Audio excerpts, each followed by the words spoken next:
Thank you. Senator Grassley. Yeah.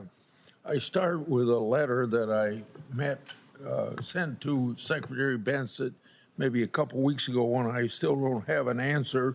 I ask you this subject to let the administration know that I'm very serious about how we respond to ill-treated whistleblowers.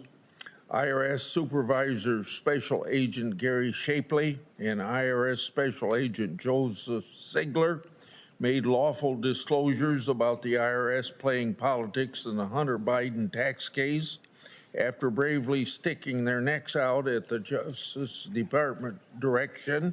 The IRS removed them and their team from the Biden investigation. I've been told that senior IRS management who rolled over for the Department of Justice are still in charge. I've also been told that they haven't stopped retaliating against Shapley and Ziegler.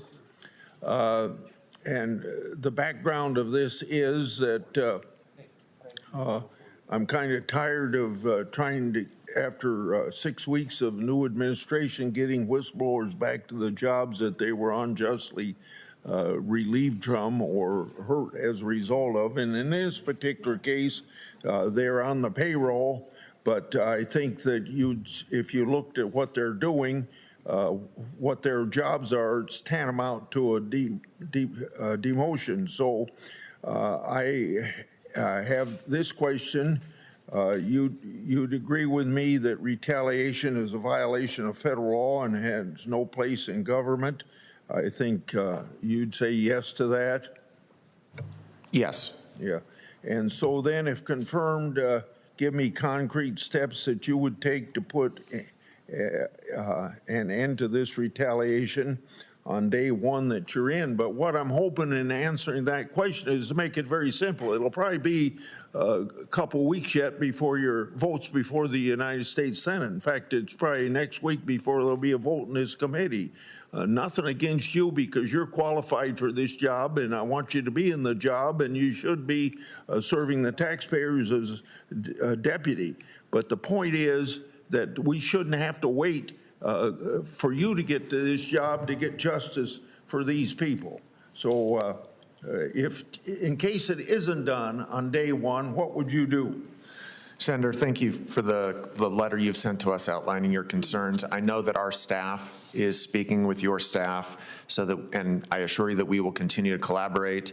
If confirmed, I will work to make sure that this situation is addressed, and I want you to know that we will have strong whistleblower protections if I am confirmed as Deputy Secretary. I know that's a sincere answer. I just can't believe that when people were doing a good job for decades working for the IRS, and they were well qualified and got good reports, that you got to work with us to get something worked out just to get people back to what they were doing before they became whistleblowers. It just doesn't make sense. Let me go on. I don't think you can do much more there. And now getting back to what